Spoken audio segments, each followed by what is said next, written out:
It's Friday, April 26th, and welcome to this week's Wins of the Week. In our first story, Amish farmer from Pennsylvania is ruled that he can continue out-of-state sales. Now, if you haven't heard of this story, an Amish farmer named Amos Miller has been persecuted relentlessly by the state of Pennsylvania for the heinous crime of, get this, selling food to his community. This is not an oversimplification. Officials from the Department of Agriculture raided Mr. Miller's organic farm in January following allegations of two foodborne illnesses, one in Michigan and one in New York, having originated from the farm. These allegations against Mr. Miller's farm were later found to be false. But the Department of Agriculture then sued Mr. Miller for selling his product out of state without a license. Amos Miller's lawyer argues that the Miller farm has supplied thousands of customers for more than 2 decades without any record of a complaint about food safety.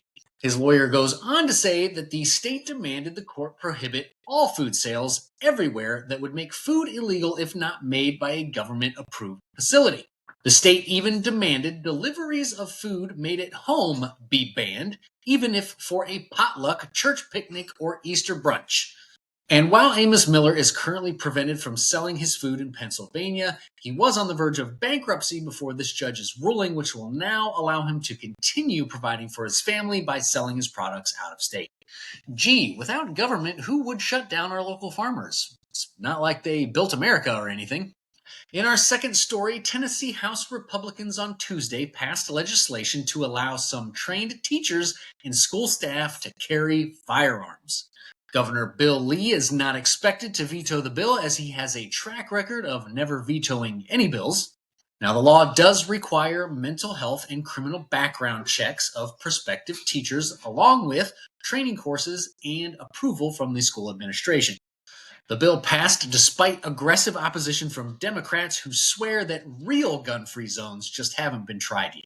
Speaking of things that Democrats claim have never been tried, in our final story, Governor Ron DeSantis signed a bill into law on Wednesday that will require public schools to implement age-appropriate teaching lessons on the history of communism. DeSantis said, quote, "We're going to tell the truth about communism in the state of Florida," adding this will include the unprecedented death toll caused by communist regimes. Fun fact, in Florida, November 7th is Victims of Communism Day, which, if we're not careful, will one day include the United States of America. Folks, that's all I have for you today. Don't forget, no matter what anybody tells you, no matter what you hear from corporate media or the Looney Tunes on the left, we are winning. Tune in next Friday and every Friday for more wins.